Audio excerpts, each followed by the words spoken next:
Alright, so yeah. I'm pretty sure we all got the announcement or whatever type of special announcement WWE was going to be doing.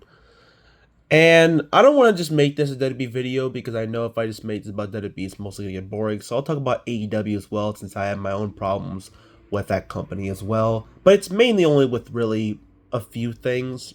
Mostly just all jumbled into one problem. But let's talk about WWE first because I generally want to try and get this out very quickly. So yeah, um, WrestleMania 43 will be held in Saudi Arabia in 2027.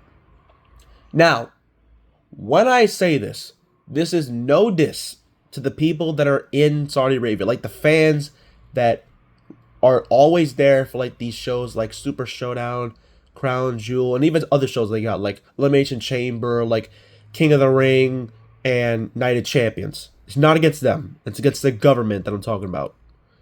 Because I get that yes, going to Saudi Arabia is an amazing business move for the company because they get a lot of money from it. The biggest problem though is how these Saudi Arabia shows are.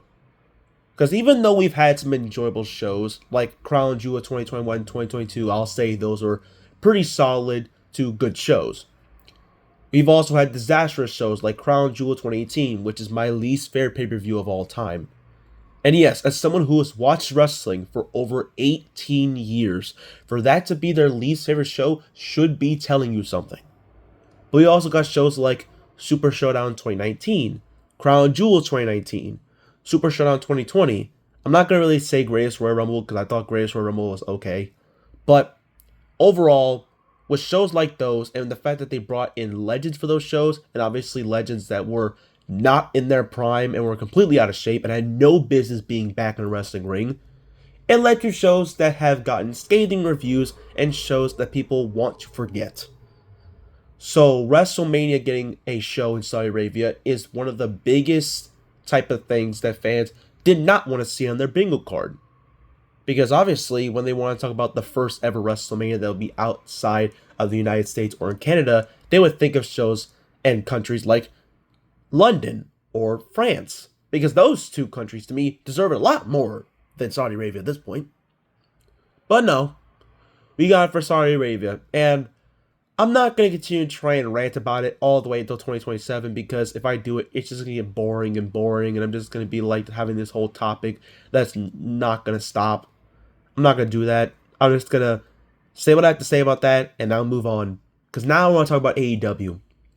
So the last time I talked about AEW was at Dynasty. And y'all know I had my little rant video on that show. I thought it wasn't a good show. The main event to me was terrible. And the overall show itself to me felt heatless. Like there was not really anything important going on. And after it, I was probably thinking of never watching AEW ever again. But after weeks of me just skipping the weekly shows, I got many replies by multiple people say, hey, you should watch Double or Nothing. And I was like, I was going to watch the pay-per-view anyways because I never skip on pay-per-views. But they're like, oh no, you shouldn't just watch pay-per-views. You should watch the weekly shows. I'm like, eh.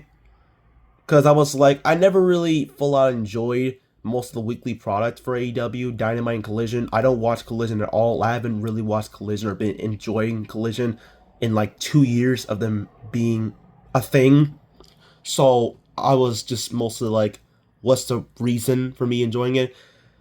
So I decided to tune in, and I was like, okay, they're starting to step into the right direction, and I feel like the product itself is getting a lot better than it's been for the past 2 years, because I feel like they've been on a downward spiral since the whole CM Punk debacle and the whole Devil storyline, which really killed a lot of fans' enjoyment of the product. But my main discussion is not really that. It's the fact that even though a lot of people are tuning into AEW a lot more than WWE and saying it's a better product, there are a few sides of people that really aren't feeling the same way and they're not really watching it. This is why I'm talking about the AEW ratings. And I know when it comes to ratings, I know it's not really a thing that most people don't want to hear because it's like, if you're a fan, you shouldn't really care about that. I don't give a damn because to me, ratings really, really matter because it really shows if people are really tuning into the product. It doesn't really matter if you have great wrestling and most people aren't watching. then it's very clear that something is wrong. And that has been the ongoing thing so far for AEW for the past few weeks. And not just for the past few weeks, for the past year in general, but it's definitely getting worse for the past few weeks. And I think it has something to do with Tony Khan booking these all-star tag team matches. More specifically for the women. Because if I'm going to be dead ass right now, these type of matches that are like all about just having these women be just thrown into one random match with nothing on the line, I'm starting to get tired of that because it generally gets more and more annoying because it feels like he repeats shows over and over and over again. I think that's the reason why a lot of people aren't tuning in because they feel like they're watching the same thing every single week. And like I said, this mostly has to do with the women because I can speak on it just by, while not watching Rampage, looking at the card itself for that particular show. Because it seems like for like over a month, we've been getting just the same old people facing each other constantly. Whether it's Tony Storm, Mia Shirakawa, Jamie Hayter, Chris Statlander, the Triangle of Madness, Harley Cameron, Chris Statlander. Like, it feels like we're just continuing to do the same match every single time, whether it's 3-on-3, 4-on-4, 5-on-5, like how it is this Saturday on Collision. It generally is starting to get more and more repetitive. And it's starting to be the same thing with the men, where we now have money on the line. Now, to me, the only thing that makes sense for the money is the Young Bucks, because obviously with the characters they're playing right now, where they lost their EVP roles and they're like all broke, they badly need the money. And I get why they have the whole money thing involved, because it makes it to where they're actually competing for something rather than it just being a meaningless tag team match with nothing involved and nothing on the line. But when you do it every single week, it starts to get annoying because, again, it feels like nothing's really changing, and I feel like Tony Khan's starting to get lazy or running out of ideas when it comes to these matches. Now, I'm not saying that it's really bad to try and showcase these women because, yeah, putting them all in a tag match isn't a terrible idea. It's just like one of the main things that people criticize when it comes to AEW is how badly booked their women's division is. And it's not just for this year, it's been since the very beginning of AEW with the whole Nightmare Collective storyline, which was rejected by the fans. And I feel like the easiest way to fix it is, well, make it about the women a lot more. Because we lost stars like Swerve Strickland, Will Ospreay, and Kenny Omega, and I feel like now is the time to make it to where more women's matter, more than just being Mercedes Moné, Athena, and Tony Storm. And it's nothing against those three. They're great in their own right. It's just like, we need more women to shine rather than those three. Because I feel like when those three are on TV, they are really the ones taking up all the time while everyone else gets kicked to the curb, or they get less time than the others and they don't really get valued as much as those three do. And it's generally been an ongoing problem. And I've talked about it on my podcast, or the podcast that I'm in with other guys. And I'll leave like a little tweet at the bottom in the description so y'all will know about them. But we talk about it all the time. Like, what is one thing AEW can do to try and boost up the ratings? And to me, I said, book the women better. Make it all about them. Give them more chances to shine. And I feel like if AEW does that, then it will perfectly get them where they need to go, and that's forward. Because right now, I feel like they're kind of in the middle grounds. Kind of like where WWE is, for me. I know a lot of people are saying it's at the bottom. For me, I still feel like it's where it's at right now. I think it's fine. I don't really think it's being sold out because they have this whole Saudi Arabia thing.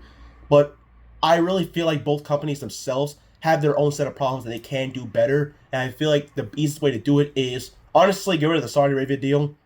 And for AEW, book the women better. That to me is just honestly the one thing. Or honestly, just get rid of TKO over WWE. That will make it a whole lot better to watch it instead of just having to deal with increased ticket prices and dealing with a lack of creativity off of one person who can easily do it better than what he was doing for the past few years.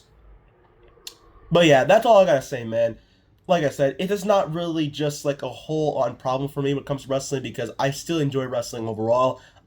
I'm just on the side of like, I want wrestling to be great. I want it to shine. But if there are things right now in wrestling that need to be badly fixed that both companies need to focus on.